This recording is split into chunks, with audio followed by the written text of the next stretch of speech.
Мальчики, раньше было плохо, все везде протекало.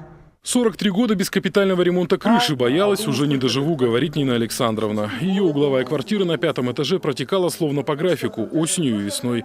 Но в этом году ситуация изменилась. Дом попал в программу капремонта. Сейчас такие дожди были, знаете, все пока хорошо. Вот как дождь пройдет, я сразу обхожу квартиру и смотрю.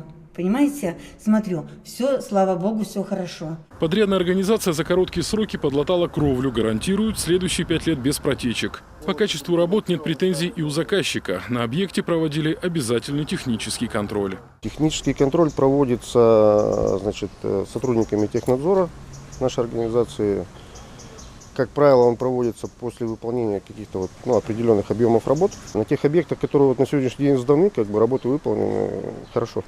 В 58-м доме по улице Советской из 3 подъездов заливало 2. Старое покрытие кровли больше походило на слоеный пирог. Скапливался конденсат и дождевая вода. Сейчас подрядчику предстоит демонтировать старое основание, сделать стяжки толщиной 5-10 сантиметров, затем гидроизоляцию, а сверху еще 2 слоя стеклоэласта. Прослужит такое покрытие даже в 4 раза дольше гарантийного срока. Сдаем объект, 5 лет гарантия.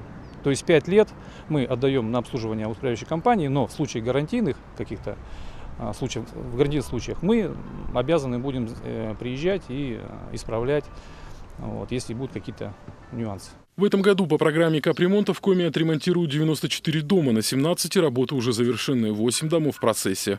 Впечатляют темпы работ. Если в прошлом году первый объект сдали в сентябре, нынче уже в апреле, а к середине июля республиканский план капремонта выполнили на четверть. Очередность включения домов в региональную программу зависит от года постройки дома, от степени износа дома, а также от уровня собираемости взносов по конкретному дому.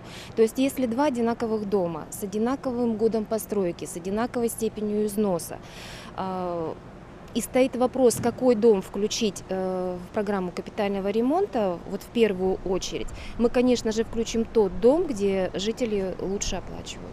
Сейчас МинЖКХ прорабатывает вопрос об увеличении минимального взноса на капремонт. Это позволит включить в программу большее количество домов. Пока же 2-3 рубля за квадратный метр по стране – это один из самых низких тарифов. Количество ремонтируемых домов напрямую зависит от объема средств, которыми обладает региональный оператор.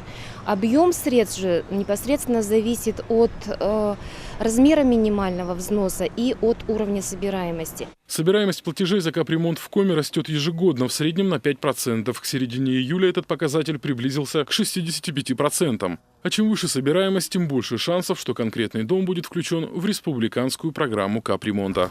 Алексей Корчма, Олег Костромин, телеканал Юрган.